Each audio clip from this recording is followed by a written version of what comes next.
So The Walking Dead, the ride, we worked in tandem in collaboration with AMC. They were absolutely fantastic to work with. They have loads of material and loads of ideas to help work with us on this project. So, as you've probably seen this visual for the exterior of the ride, this ride is a brand new bespoke story. It is set at Thorpe Park Resort. It is a new community and it's the Safe Zone.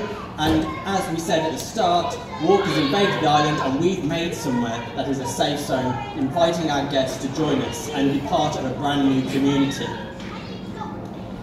This experience we wanted to make feel completely different to what was the original X. And with that, we wanted to make a multi-part experience with pre-show, main ride and a post-show experience. With this, the pre-show, we actually have two different versions that we can run in here. We have both a pre-recorded version and a live version. So if we keep coming back throughout the season, we can alternate between that. That is part of our idea of making it slightly more re-rideable as an attraction. There are multiple scenarios throughout the ride that we can change as well.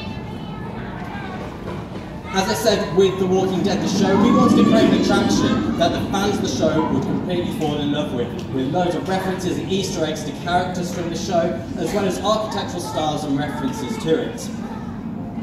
With the supply store we have in the ride, there's an opportunity here that we built upon the storyline from The Walking Dead, that within all these different communities, there are other communities out there, such as the Saviours and Negan's gang, who have hold over other communities. So in this scene, as you walk through, just before you board in the supply store, you'll see references in there to Negan's demand list and how this community is actually taken over by Negan's gang. And that's why there's a Delano food truck parked up and all these crates are being loaded on, ready to be taken to Negan.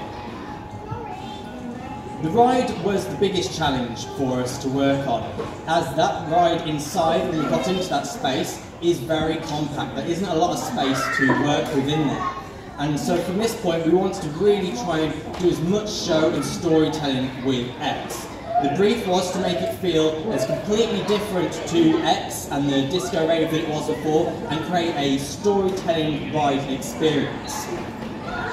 This ride, as we know, the hardware is not a thrill piece of hardware. It's not like Stealth, it's not like Swarm that gives you the buzz and the adrenaline rush that you get from launching from 0 to 80. This ride is a junior Vekoma roller coaster, but that gives us a great opportunity to do storytelling with that piece of hardware. So we can actually move you at speed through the safe zone and tell various different bits of story with it. So we didn't feel that we needed an actual big full hardware that goes up and down, goes around, upside down. We just needed something that we could tell story with, stop it at certain points and do special effects with. In the ride, you'll see there's a multitude of different ways of creating storytelling. We use digital effects and physical effects. And during the ride, you'll notice the armoury in there, of which one of the community members runs in and is shooting and holding back the walkers. This is another area of the ride which we're still actually working on at the moment, where we have multiple different scenarios that can play out through the ride. So for instance, at one point you might see a female lead come in and take out the walkers, and the next time you might see Dylan, who is from the pre-show, who runs in with a crossbow and also takes out walkers. And we're still working on that part of the ride at the moment. My favourite part of the ride, if many of you have experienced this, is the Brake Run 3. And this is where we call the fuel store. And this is when we stopped the ride. And we didn't do this with X last year. We worked really closely with Vekoma on reprogramming and reinstalling the hardware to make this come to life. And we actually make sense of that now, why it does the stops and the shunts. At this part of the storyline, Dylan passes a torch over the riders that blinds and startles you. He asks you, have you been bitten by walkers? Just as that happens, walkers then attack on the window, and he needs to get the car restarted.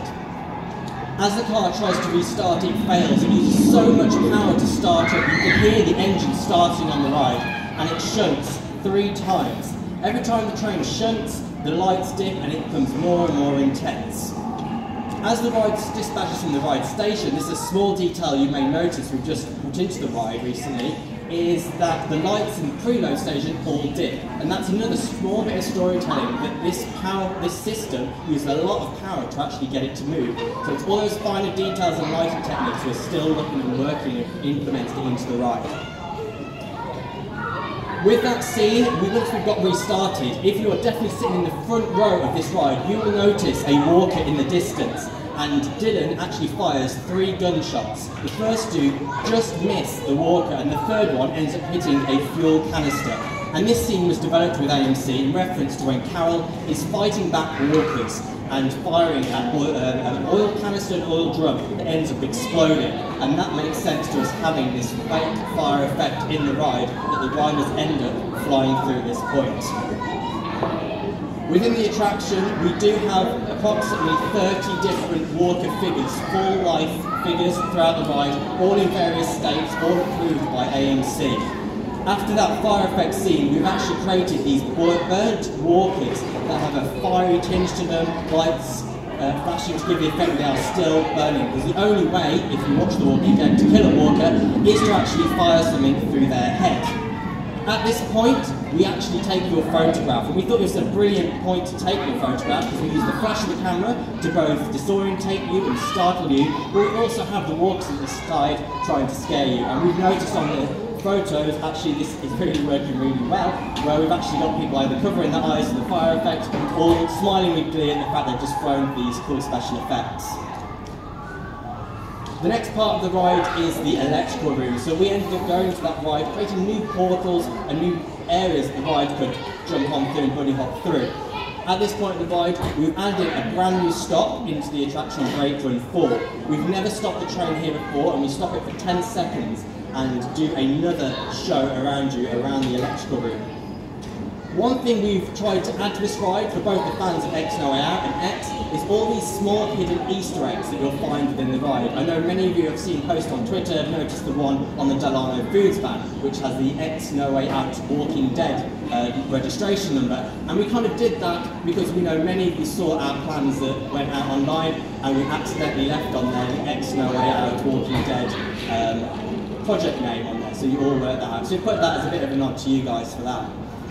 Also in the electrical room, if you look closely, when Phil shows you a picture later on of the battery pack that was in the original X No Way Out, that is also located in that electrical room if you actually have a look closely on the walls. Once the ride comes to an end, we didn't want the ride experience to end there. Most ride experiences, when you finish on a roller coaster, that's it. But we wanted to push this and make it feel like there's something extra, really prolong the guest experience. And we told you from the start we were going to get you to the unload bay. And to make sense of that, there's a cafeteria that we're going to go through. In this part, we worked really closely with AMC and had to really push hard to actually get them to agree to allow our guests to go through those famous don't open dead inside doors. And this is the first time ever guests will actually be able to go through them and see what's on the other side, which we've never seen in the show and we've never seen before in any other attraction in the world. As guests enter into this show, this is a triggered show where the Delano Foods van that we saw at the start of the ride, one of the community members has decided he's going to get out of there. He's not hanging around any longer. So he jumps in this Delano Foods truck and starts driving off. As you can hear, when you get into this scene, you'll hear the truck speeding away, driving off extremely quickly, and then a big screeching of brakes as he loses control and ends up crashing straight through into the side of the cafeteria. That is quite a gruesome scene if you have been on the attraction. And with the misfortune for that guy, his lights actually end up showing you the way out of that room. And that leads you on your escape through to the exit of this ride. So for me, I get asked quite a lot, what was your favourite part about working on this project? Now for me, the favourite part was just working on the multi-part experience of this. We have to, when we're working at Merlin Magic Making, really consider every single aspect of this, from the throughput to the health and safety, and also down to the biggest one being budget.